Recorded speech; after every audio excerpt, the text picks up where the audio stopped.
우리는 오늘도 솔로몬의 지혜에 대해서 배우고자 합니다.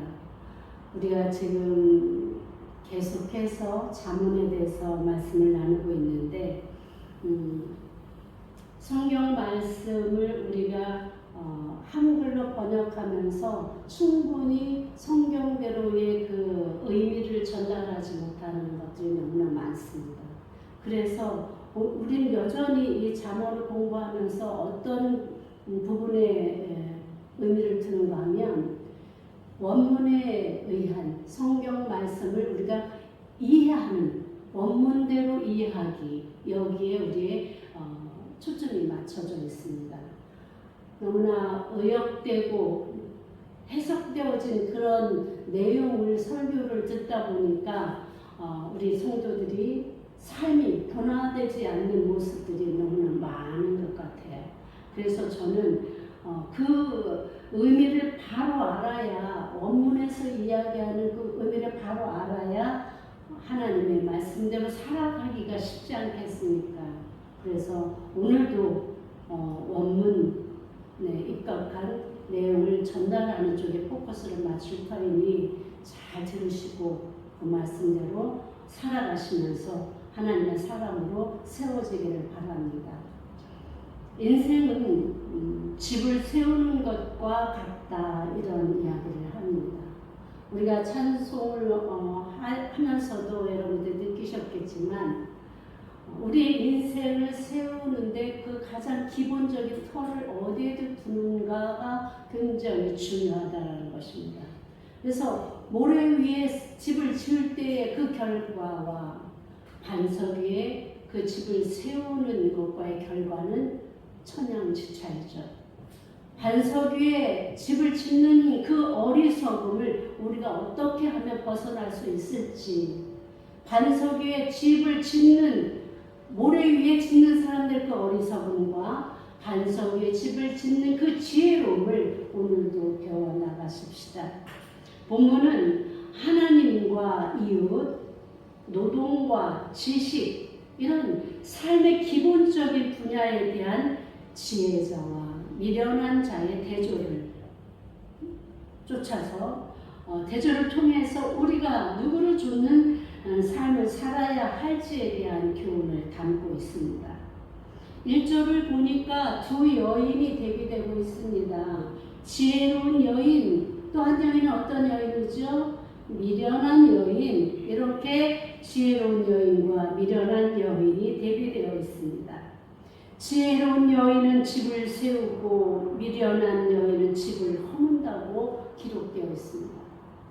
종전에도 말씀드렸듯이 집을 세운다라는 것은 그야말로 우리 인생을 건설해 나가는 것과 같은 이치입니다. 어떠한 기반으로 해서 무엇을 기초로 해서 살아가는가에 따라서 집이 세워지기도 하고 세워졌던 집이 허물어 내리기도 한다라는 것을 이야기하는 것이지요.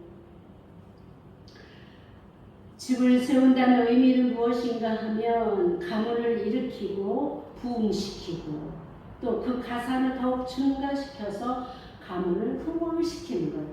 잘 살게, 명예도 얻고 부도 얻고 아이들도 잘 되고 남편도 잘 되게 하는 것.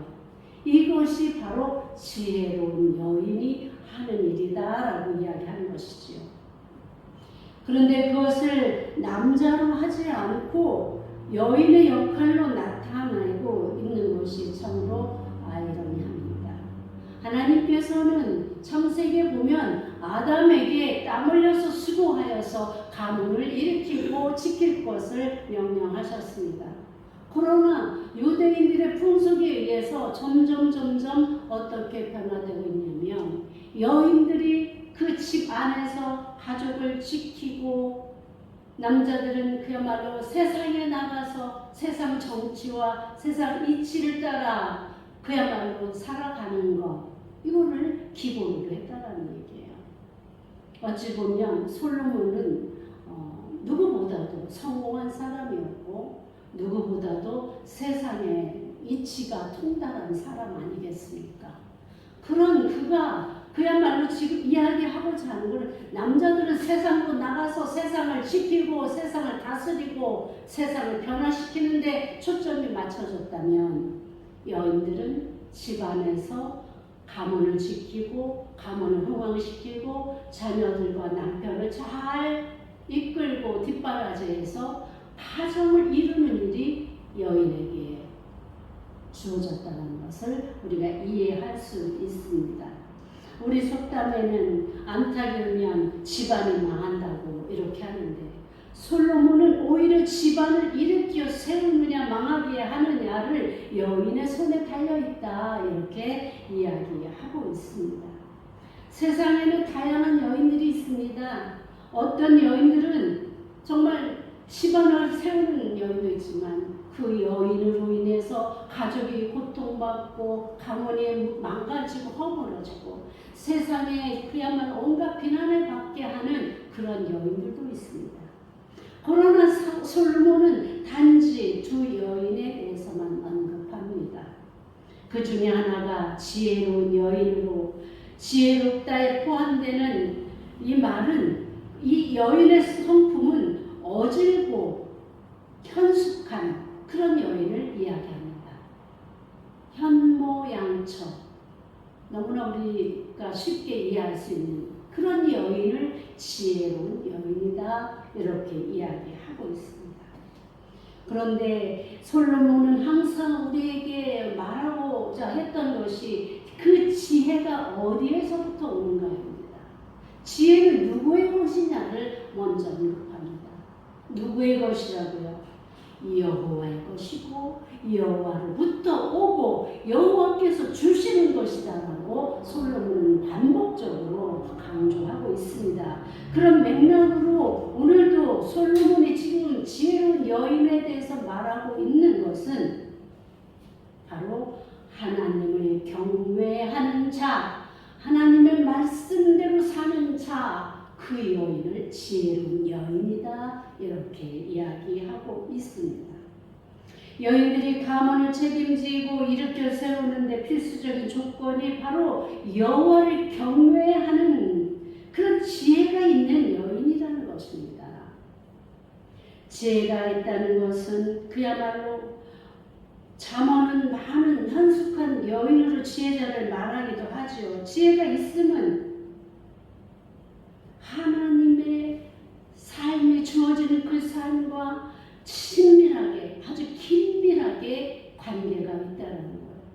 우리가 지금 살펴보고 있는 이 10장 이후의 이 말씀은 사회적 관계, 집안에서 가족과의 관계, 사회 나가서 직장에서의 사람과의 관계, 나라에서 나라와의 관계, 이 관계망 속에서 어떻게 살아갈 것이냐를 따지는데 이 지혜가 필요하고 이 지혜는 그야말로 세상의 지혜가 아니라 하나님께서 주시는 공의와 정의가 실현되는 그러한 지혜를 이야기하고 있는 것입니다.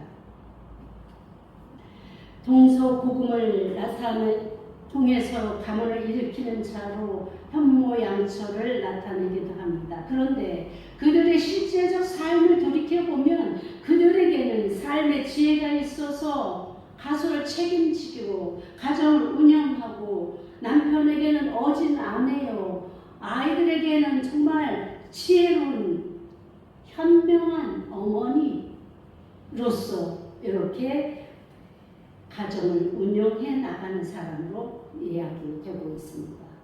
우리나라에서 가장 이 현모양처로 누구나 손꼽는 사람 누구였죠? 사임당 신사입니다. 예. 그 여인이 바로 우리가 누구나 그 이름만 들어도 현모양처라는 단어가 딱 떠오를 정도로 그렇게 삶을 살아간 것입니다. 그의 남편은 어디로 갔습니까? 세상으로 나갔습니다. 세상의 정치와 세상을 다스리고 세상에 함께 세상을 다스려 나갈 때 이 여인은 그들의 그 내력을 보게 되면 굉장히 가난했다고 하죠. 옛날 우리네 선비들이 그러지 않았습니까? 궁정에서 출세한 사람들 외에는 양반으로 자처하고 글만 읽고 있는 사람들이 뭐 먹을 것조차 어려운 지경에 있었죠. 이 가정도 그랬다고 합니다. 그런데 그 현모양처인 신사임당이 가정을 일으키고 자녀를 잘 교육시켜서 이율곡과 같은 훌륭한 인물을 배출해내지 않았습니까?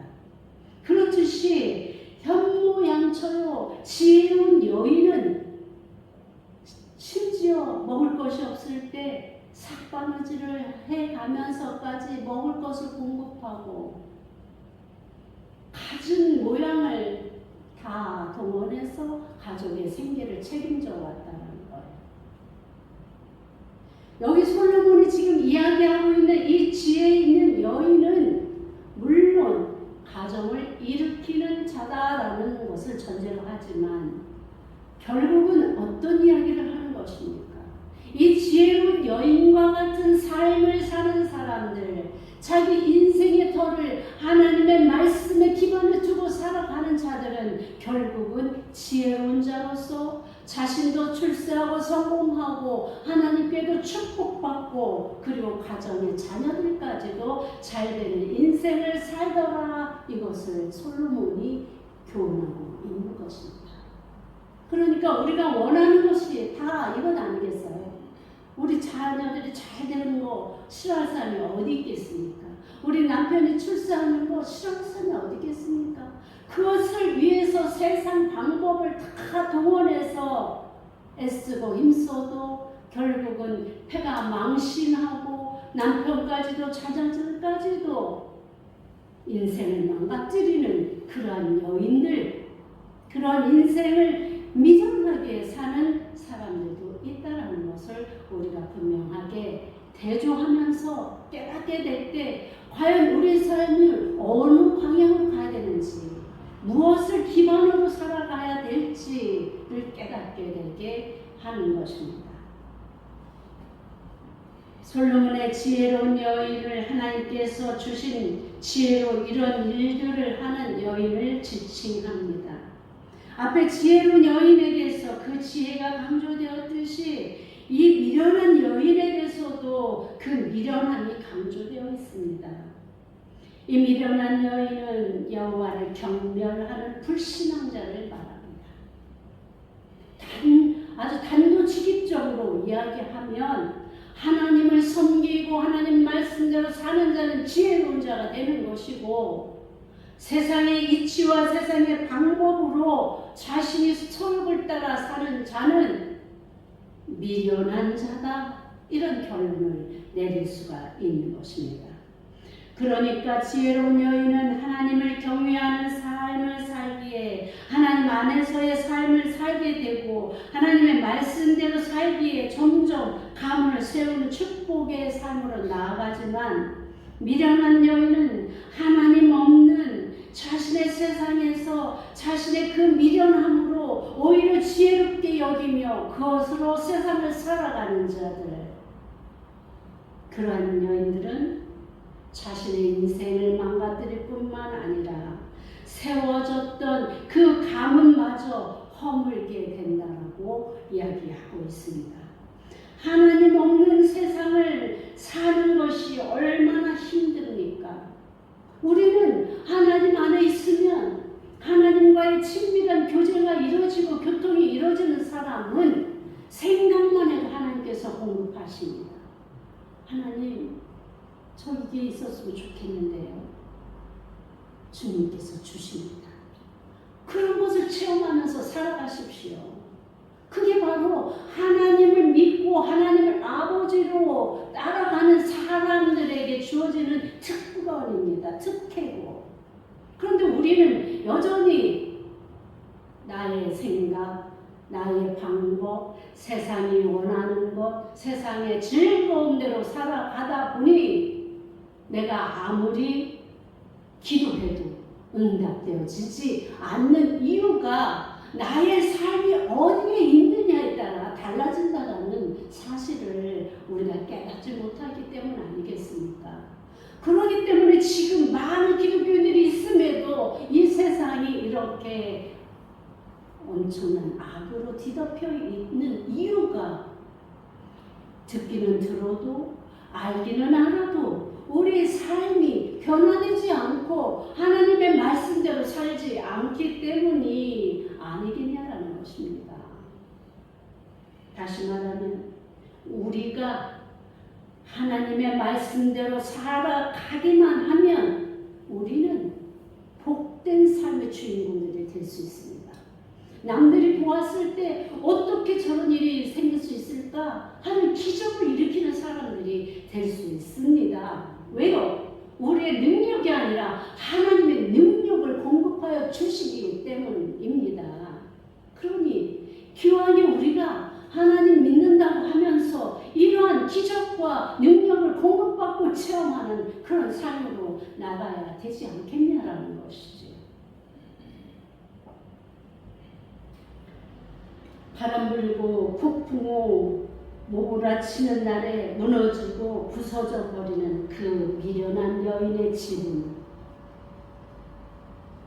조금만 어려워도 조금만 고난이 와도 그야말로 폭풍우와 몰아쳐서 다 쓸고 나가는 것처럼 아무것도 남아지지 않는 그러한 허망한 집을 세우는 자가 되는 것입니다. 그러나 하나님께서 공급하신 그 반석 위에 집을 세운 자는 아무리 폭풍우 몰아쳐도 비바람이 몰려와도 견고히 서서 흔들리지 않고 오직 하나님의 지키심을 따라 그대로 그 자리에서 완전한 주의 능력을 발휘하며 서게 된 것입니다. 사람들이 교만한 마음으로 좋은 집, 좋은 차를 마련하면 대단할 것 같지만 태풍이 불어오면 어떻게 되는지 우리는 요즘 매일 뉴스를 통해서 등장하는 일본의 모습을 보고 있지 않습니까? 미련한 여인은 자기 손으로 힘써서 세운 놓은 것을 허문다고 합니다. 이 얼마나 허망한 일입니까? 하나님께서 세우시는 집이야말로 바람 불고 창수가 몰아쳐도 흔들림 없이 견고히 세워져 꼿꼿이 서 있는 것을 믿으시기 바랍니다. 이 절은 정직하게 행하는 자와 패역하게 행하는 자의 하나님을 대하는 태도에 관한 교훈입니다. 정직하게 행하는 자는 어떤 의미냐면 길을 똑바르게, 길이 굽어져 있는 것조차 똑바르게 펴는 자다. 뿐만 아니라 길 위에 장애물이 있을 때에 그것을 씌우는 것을 말합니다. 원문의 정직이라는 단어의 의미가 그렇습니다.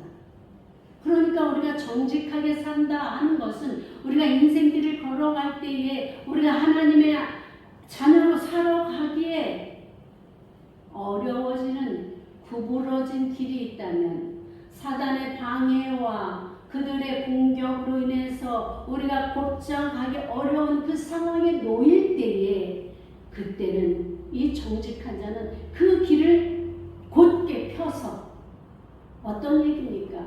길이 곧 굽어 있으면 그것을 펴려면 어떻게 해야 되죠? 공사를 해야 될 거 아닙니까? 길을 밀고 구부러진 것을 밀고 반듯하게 세워서 바른 길을 만드는 것. 그 노력이 필요한 것입니다. 우리가 가만히 생각만 하고 그야말로 아무 노력도 없는 그런 삶을 살아가는 인생은 정직하지 않은 인생입니다. 우리가 하나님 앞으로 나아가는 그 길을 위해서 우리는 수고하고 때로는 고통스러울 때가 또 있습니다. 그럼에도 불구하고 그 길을 만들어가는 자가 되어야 하는 것입니다. 내가 그 길을 펴기 위해서 고난을 받고 수욕을 당하고 사람들로부터 피해를 볼지언정 우리 하나님 앞에 가는 길이라면 우리는 감수하고 나가는 그 믿음이 우리에게 있어야 된다는 것입니다. 뿐만 아니라 그런 장애물들이 우리 앞에 놓여서 어떻게 뚫고 갈 수 없을 상황이 될지라도 우리는 그 장애물을 넘고 장애물을 돌아서라도 우리는 하나님께로 나가는 그런 삶을 살아가라는 의미가 아니겠습니까? 올바른 것, 진실한 것, 공평, 그러한 의미로 쓰이고 있습니다. 윤리적으로는 생활 방식이 올바름, 성실, 솔직, 그런 의미로 이 정직이라는 단어가 사용되는 것입니다. 실생활에서 여호와를 두려워하며 존경심으로 경외하는 마음으로 눈에 보이는 손해와 불편을 감수하면서까지도 살아가려 힘쓰는 자들을 정직한 자다, 이렇게 정의하고 있는 것입니다. 하나님이 눈에 보이지 않는 사람들은 자기들 마음대로 자기 눈에 보이는 즐거움을 좇아서 세상 사람들과 똑같이 쾌락을 쫓고 이생의 자랑과 안목의 정욕을 따라 살아갑니다. 하나님을 경멸하며 이 세상이 끝인 것처럼 세상 뭐 있어? 즐겁게 살다 가는 거지 라고 미련한 말을 하고 미련하게 살아갑니다. 그러니까 미련한 자입니다. 그러니까 아닙니다. 여러분, 우리가 죽으면 끝이 아닙니다. 반드시 우리가 죽은 후에 심판이 분명히 있다고 성경은 기록하고 있습니다. 그 심판에 따라서 우리가 천국에 들어가게 되든지 지옥으로 떨어지든지 두 가지가 결정되는 거예요. 어찌 보면 살아있을 동안에는 기회가 있고 돌이킬 시간이 있습니다. 그러나 죽은 후에는 아무것도 할 수 없습니다. 죽은 후에는 그저 심판에 따라 우리가 옮겨지는 것입니다. 우리의 삶이 이제는 더 이상 어찌할 길이 없는 마지막입니다. 그야말로 심판이 있음을 분명하게 기억하십시오. 그래서 우리가 어떻게 사느냐가 중요합니다. 어떤 말씀을 알고 듣고 있느냐가 중요한 것이 아니라 그 들은 대로 아는 대로 이 땅에서 사는 우리의 삶이 중요하다는 것을 기억하시기 바랍니다. 계속해서 솔로몬은 지혜자의 축복된 삶을 강조하고 있습니다.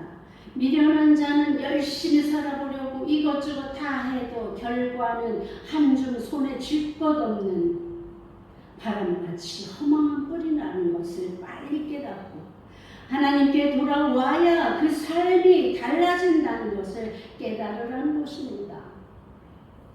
폐역한 자는 도리에 어긋나고 흉악하며 동기가 순수하지 못한 사람을 말합니다. 그들은 정직한 자와 반대로 비뚤어진 길을 걷는 자입니다.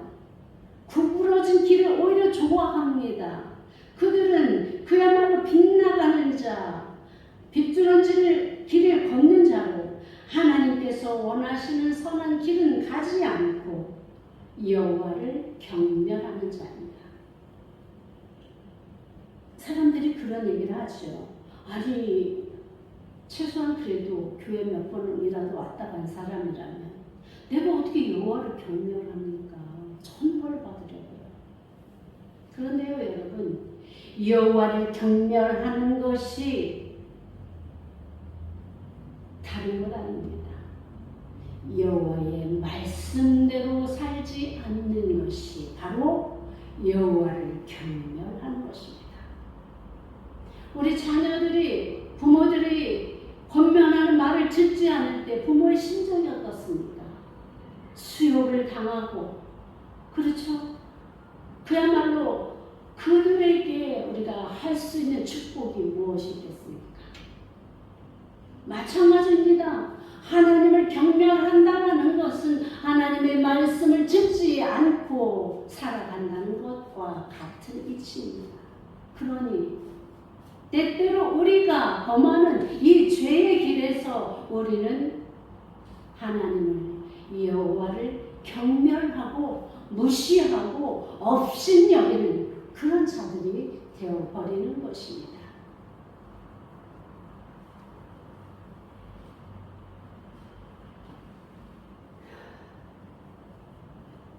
그러니까 우리가 어떻게 사느냐가 중요합니다. 하나님 안에서 살아갈 것인지 하나님 없이 자기의 소견대로 살 것인지 어떤 것이 지혜로운 것인지를 분별하는 지혜가 필요하다고 솔로몬은 이야기하고 있습니다. 정직하게 하나님을 의식하며 살기에 정직해질 수밖에 없는 삶을 살아가셔야 됩니다. 배역하게 사는 자들의 원인은 바로 하나님을 경외하지 않기 때문이라고 이야기하고 있습니다.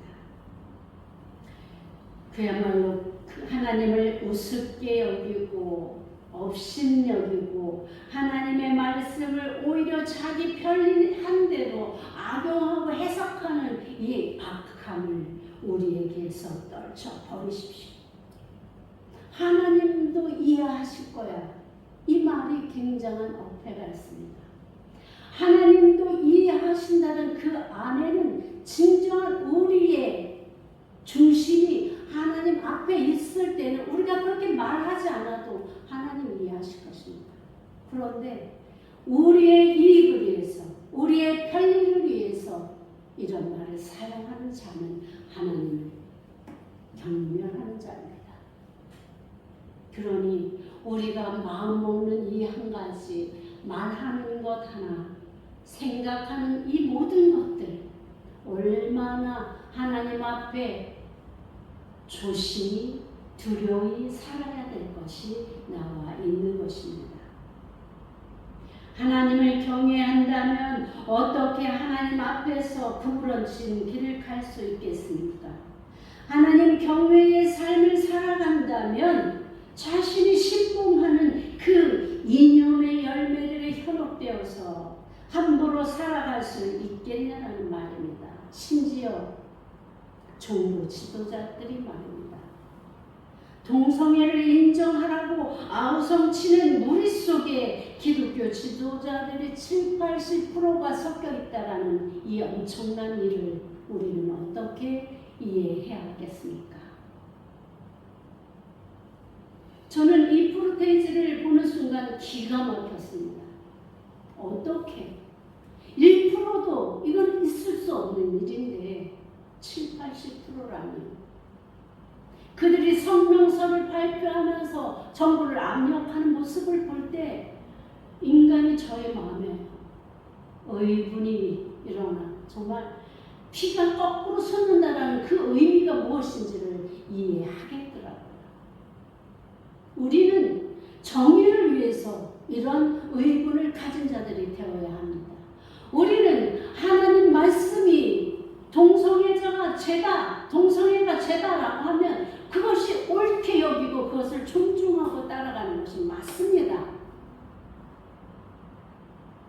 그들 유물론자들이 사람의 육체마저도 물질로 보는 그 유물론자들이 말하고 있는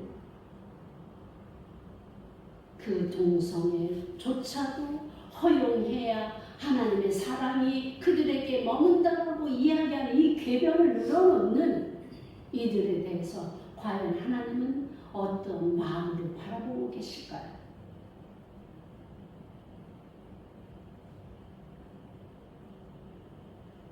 솔로몬이 하고 싶었던 교훈이 바로 이것입니다. 우리의 외적 행동을 통하여 여호와를 경외하는지 그렇지 않은지를 알 수 있다는 것입니다. 하나님을 대하는 태도가 하나님의 말씀대로 사느냐 안 사느냐를 따라서 지혜로운 자냐 패역한 자냐가 드러난다는 것입니다. 3절은 미련한 자와 지혜 있는 자의 입과 입술의 대조입니다. 이것은 이웃과의 관계에 있어서 언어 생활이 가져오는 상반된 결과를 이야기합니다. 미련한 자는 입으로 매를 자청한다고 합니다. 그렇습니다. 하는 말마다 미운 말만 하고 상처 주는 말만 하고 이웃을 힘들게 하는 사람이 있습니다. 자신이 가장 똑똑한 채, 자신이 가장 지혜로운 채, 가장 지식이 많은 채, 모든 것을 알고 있는 채 상대방을 업신여기고 그에게 억압하고 그를 지적하고 비판하는 그 입술. 하나님은 이 솔로몬의 이야기를 통해서 이 상처 주는 사람들, 이웃을 힘들게 하는 그들에게 교만의 매가 있다고 이야기합니다. 그들은 그야말로 자신은 잘난 척하고 이렇게 하지만 결국은 하나님의 지혜, 그 지혜가 자신에게 있다라고 이렇게 하는 것은 하나님과 동등되다라고 여기는 거예요. 하나님 아는 만큼 나도 알고 있어. 그래서 저 알지 못하는 사람들에게 내가 교훈하고 지적질하고 비판하고 그렇게 하는 것 아니겠습니까? 하는 말마다 미운 자, 미련한 자는 교만하여 입으로 매를 자청하고 입으로 말로 매를 자청한다고 이야기합니다.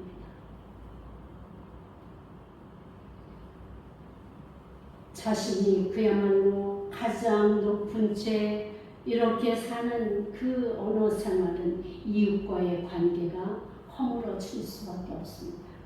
이웃과의 관계가 형성될 수가 없습니다. 누가 그를 좋아하겠습니까? 만날 때마다 좋은 말하고 정말 격려하는 말하고 칭찬하는 말하고 그렇게 하는 사람과 만날 때마다 너는 왜 오늘은 옷을 그렇게 입었니? 너는 왜 말을 그렇게 하니? 너는 무식해?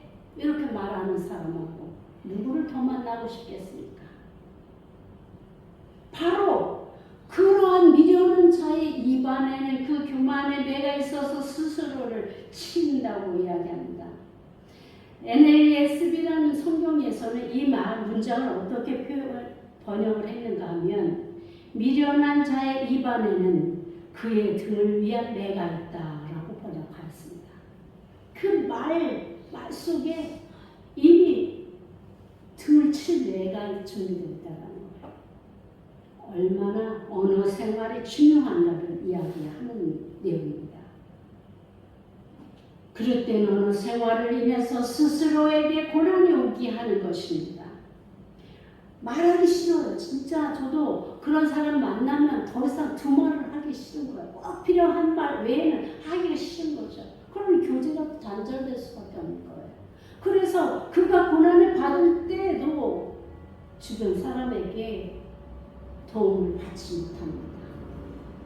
그런 사람은 그야말로 오직 자기 혼자 그 고난의 짐을 지고 오히려 그 인생은 등짝을 매로 맞는 것 같은 그 고난의 삶으로 떨어질 수밖에 없다는 것을 이야기하는 것입니다.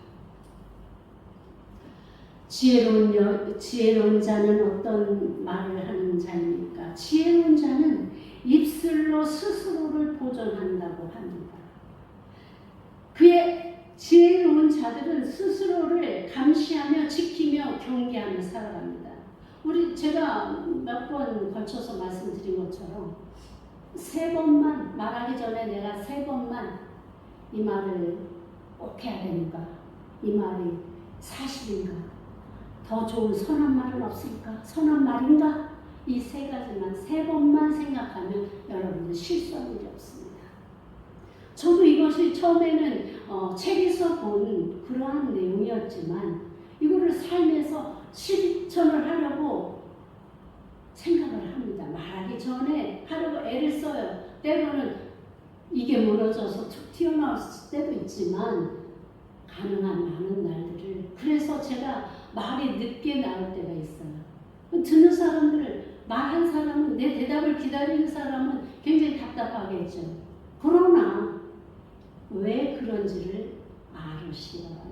3번 생각하는 거예요. 여러분들도 이와 같이 3번을 생각하고 이야기를 한다면 실수할 일이 없는 거예요. 스스로 자기 매를 버는, 자기 등짝을 자기 스스로가 치는 그런 일은 없게 된다는 것입니다. 지혜로운 자들은 스스로를 감시하며 지키며 경계하며 예의 바른 언어 생활을 하게 됩니다. 그럴 때 그의 안전을 지켜주고 이웃에게도 좋은 관계를 형성하게 되고 평안의 삶을 살게 하게 되는 것입니다. 어리석은 입과 지혜로운 입술의 차이는 바로 교만입니다. 그 속에 교만이 있는가 없는가, 겸손한가, 이 차이에 따라서 이 결과가 나타나는 것입니다. 자기를 세우고 싶어하는 이 교만이 도리어 자신을 허물어뜨리는 이 역설을 우리는 명심해야 하는 것입니다. 4절에서는 지혜로운 자는 소를 키우는 수고를 마다하지 아니하지만 미련한 자는 그 게으름으로 인해 소를 키움으로 자신에게 돌아오는 유익을 맛보지 못하게 된다는 것입니다. 소가 없으면 구유는 깨끗하려니와 소가 없으면 구유가 깨끗하죠. 할 일이 없는 거예요. 청소할 일도 없고 거기다가 어물을 넣어줄 이유도 없고 수고할 일이 없는 거예요. 그것은 편할지 모르지만 소의 힘을 얻어서 많은 농사를 짓고 그래서 그 열매를 거두고 소출을 얻게 하는 유익은 얻게 된다는 것입니다. 다른 말로 이야기하면 우리가 수고를 하지 않으면 아무것도 얻을 것이 없다는 거예요. 지혜로운 자는 늘 이 부지런함이 함께 결부되어 있습니다. 미련한 자는 이 게으름이 쇠처럼 묶여 있습니다. 그래서 지혜 있는 자, 부지런한 자, 미련한 자, 게으른 자, 이들의 얻는 결과가 부지런한 자는 죽고 미련한 자는 망함, 이렇게 결론 내려지는 것입니다.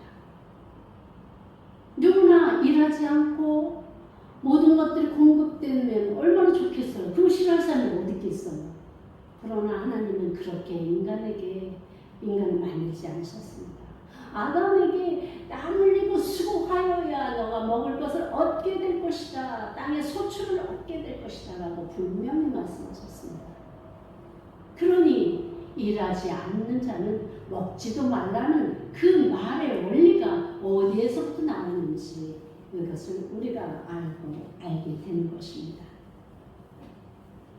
5절을 보니까 법정에서의 지혜로운 자와 미련한 자, 그러니까 신실한 증인과 거짓 증인이 대하는 태도에 관한 교훈입니다. 우리가 이제 법정으로 나갔습니다. 그런데 지혜로운 자는 어떠한 말을 하는 자? 진실을 말하는 자. 미련한 자는 거짓을 말하는 자. 이것을 단적으로 이야기하는 것이죠.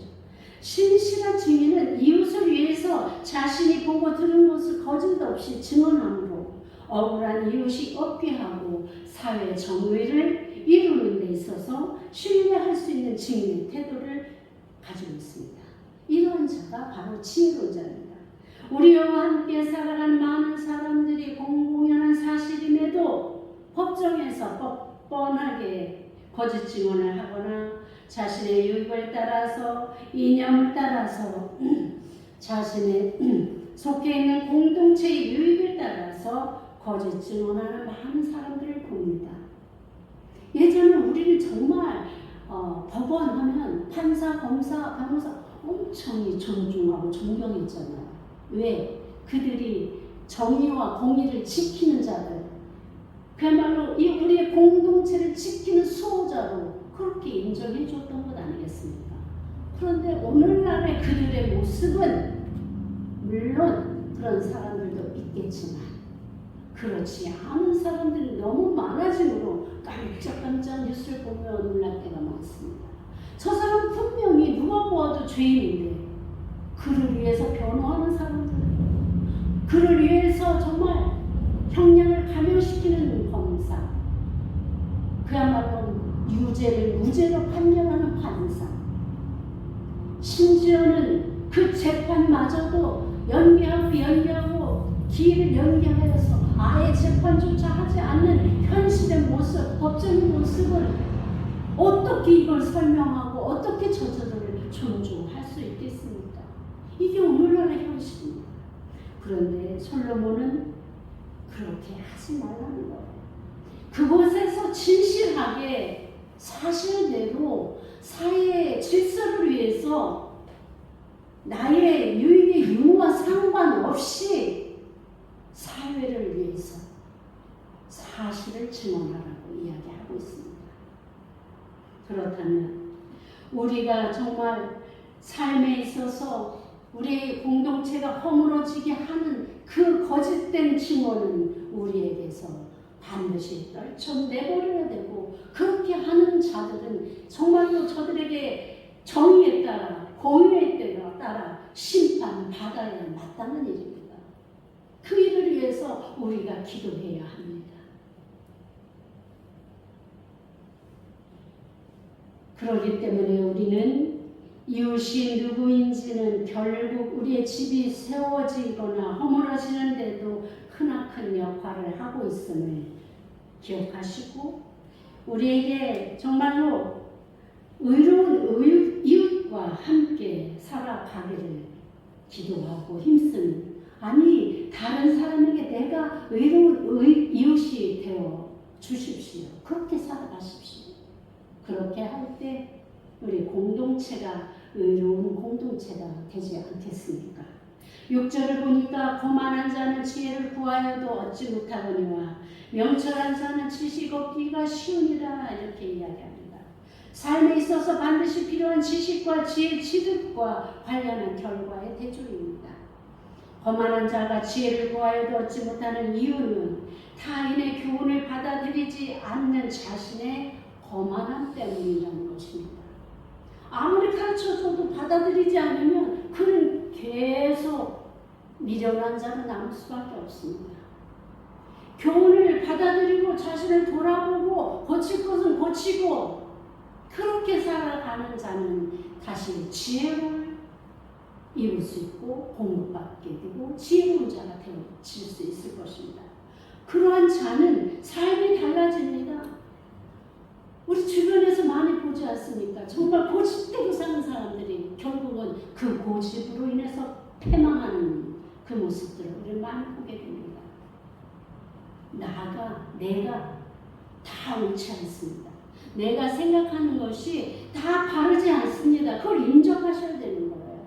심지어 어린 아이에게서도 배울 것이 있다라고 이야기하지 않습니까? 하물며 성인인데, 하물며 나보다 더 많은 삶을 사는 그 어린이로부터 듣는 교훈이야말로 내가 들어보고 내가 돌아보고 고쳐야 할 그러한 말이 아니겠습니까? 그 겸손함이, 나의 연약함이, 내가 완전하지 않음을 인정하는 그 겸손함이 우리에게 있을 때 지혜는 우리에게 주어지는 것입니다. 얻어지는 것입니다. 그러니 다른 사람을 조롱하고 비웃는 그러한 자에게 누가 지혜를 말하며 지식을 전하겠습니까? 그러나 명철한 자는 지식을 쉽게 얻을 수 있는 비결이 바로 자신의 힘이 아니라 하나님의 말씀대로 살아갈 때에 하나님께서 주시는 은총이라고 이야기하고 있습니다. 그러니까 지혜가 하나님 주신 은총이에요. 똑똑한, 그야말로 교회 다니는, 예전에 교회 다니는 할머니들이 다 똑똑했잖아요. 그죠? 세상에 있는 그 할머니들보다 다 똑똑했어요. 일반적으로 그 할머니들은 글도 못 읽는 그 시절에 교회 다니는 사람들은 어찌됐든 성경을 보기 위해서 글을 알게 되는 것이죠. 어떤 분은 성령님께서 그를 가르쳐 주셨다라고 고백하는 사람도 있습니다. 이게 바로 하나님의 은총 속에 주어지는 은혜입니다.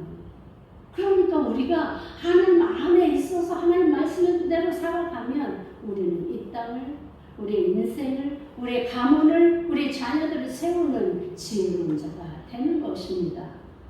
명철한 자들은 남을 이해하고 쉽게 교훈을 받아들이기도 합니다. 분별하는 능력이 하나님께로부터 주어집니다. 그러나 그러나 거만한 자는 남을 받아줄 수도 없고 남 아래 내려가 그들의 교훈도 받지 않습니다. 이렇게 아래로 내려갈 때 얻을 수 있는 사람은 인생의 집을 세우기가 어렵습니다. 그러기에 솔로몬은 오히려 이 미련한 자를 떠나라고 합니다. 이웃과 함께 계속 붙어 있지 말라는 거예요. 오히려 그들을 떠나라고 이야기합니다. 그들에게 이해와 지식이 없으므로 자신의 집뿐만 아니라 이웃의 집까지 허무는 자들이 되기 때문입니다. 우리의 이웃이 미련한 자가 아니라 지혜 있는 자들과 함께 살아갈 때 화가 아니라 복이 임할 것을 교훈하고 있는 것입니다. 8절서부터 9절은 슬기로운 자의 지혜는 자신이 살아가고 있는 길에 대해 알고 가고 있다는 것입니다. 바로 삶의 태도를 규정합니다. 그는 자신이 선택하고 가고 있는 이 길이 바른 길인지 아닌지를 잘 분별하여서 거리낌 없는 삶을 살아간다는 것입니다. 어떤 삶을 이야기합니까? 말씀대로 사는 삶이에요. 말씀대로 오늘도 주님께 여쭙고 주님이 가라고 하는 그 길대로 사는 자들, 그들은 거리낌이 없어요. 왜냐하면 이 길이 주님 주시는 길이고 주님이 가르쳐 주신 길이고 주님이 보호하실 길이기 때문에 두려움 없이 당당하게 살아갈 수 있는 것입니다. 그런 삶을 살아가라는 것이지요. 그야말로 도대체 이와는 반대로 어리석은 자는 거짓과 속임수로 인해서 자신이 가고 있는 길에 대해서 자신도 속고 이웃도 속이는 자입니다. 이런 자들은 왜 저렇게 사는지 이해할 수 없는 사람들이 넘쳐납니다. 그들의 입으로는 온갖 기막힌 꿈과 비전이 있는 듯 설명하지만 자신조차 확신할 수 없는 안개 속을 헤매는 자들입니다. 그들이 입을 벌려서 이야기할 때 내가 소망하는 것은 이거고 이렇게 될 것이고 저렇게 될 것이고 아무리 이야기해도 그 삶이 변하지 않으면 아무것도 얻을 수 없습니다. 아무것도 투명하지 않고 이루어지지도 않는 희미한 인생길을 걷는 자에게 어떤 미래가 있겠습니까? 자신의 삶에 대해서 바르게 분별하십시오. 남을 속이고 나를 속이는 삶은 결국 망하는 길이고 고통만이 나를 엄습할 뿐일 것입니다. 한 사람이 잘못된 삶을 살아감으로 가족 전체가 암 속에 살고 있는 모습을 우리는 흔히 보게 됩니다. 9절은 미련한 자는 죄를 심상히 여긴다고 합니다. 심상히 여긴다는 말은 무엇입니까? 가볍게 여긴다라는 얘기예요. 죄를 가볍게 여기는 사람, 바로 미련한 자입니다. 죄를 지으면 우리가 마음으로 짓는 죄조차도 우리는 정말 두렵고 떨리고 주님 앞에 울며 회개하고 통회하며 자복하는데 그렇지 않은 사람이 있다라는 거예요. 뭐 이것쯤이야 괜찮아, 저것쯤이야 괜찮아. 이렇게 가볍게 여기며 함부로 살아가는 자들, 그들은 미련한 자들이라고 이야기합니다. 그들은 자신의 뜻을 따라 행하면서 하나님을 가볍게 여기고 업신여기고 두려워하지 않습니다. 그들은 죄와 심판에 대해 가볍게 여깁니다. 마음대로 살아갑니다. 그러나 정직한 자들은 공동체 안에 은혜가 있음을 보게 됩니다. 정말 선한 사람들의 삶을 사는 그 공동체 안에는 날마다 은혜가 넘치고 사랑이 넘치고 기적이 넘쳐납니다. 그러나 이것이 바로 하나님의 은총이고 은혜라는 것입니다. 어떻게 살아가느냐에 따라서 나오는 결과인 것입니다. 아무리 노력하고 애써도 어렵고 힘든 삶이 연속된다면 우리는 무엇보다도 하나님 앞에서의 내가 어떻게 살아가고 있는지를 점검하시기 바랍니다. 교만하거나 거만하여서 이웃에게 언어 생활이나 삶의 길을 잘못 살아가고 이야기하고 살고 있지는 않는지 반드시 자신의 삶을 점검하시기 바랍니다. 우리 인생은 한 채의 집을 짓는 것에 비유합니다. 모래 위에 쌓은 집과 반석 위에 세운 집은 우리는 어떤 집이 우리에게 유익한지 너무나 잘 압니다. 집을 세우는 자는 우리 자신과 가족뿐만 아니라 이웃과 함께 행복을 나눌 수 있는 하나님의 고향에 집을 세워 가시게 되길 바랍니다. 지혜 있는 자의 삶의 결국을 소망하며 하나님 안에서 이웃과 함께 행복한 견실한 집을 세우는 사람으로 살아가시길 주님의 이름으로 축복합니다. 기도하십시다. 하나님, 우리가 바라는 것은 우리 하나님 은혜 안의 삶을 살아가는 것뿐입니다. 하나님, 주님이 제시하신 그 언약을 조차 우리가 하나님 말씀대로 하나님을 경외하고 이웃을 사랑하며 살아가는 것, 이것이 바로 우리의 목표이고 목적이 되어야 하지 않겠습니까? 이것을 방해하는 모든 악한 것들, 죄를 가볍게 여기고 입술의 열매를 마음대로 교만하게 짓지 않는 그런 삶, 오직 우리 안에 하나님만으로 가득 찬 성령 충만한 삶으로 살아가게 하여 주옵소서. 예수님의 이름으로 감사하며 기도하였습니다. 아멘.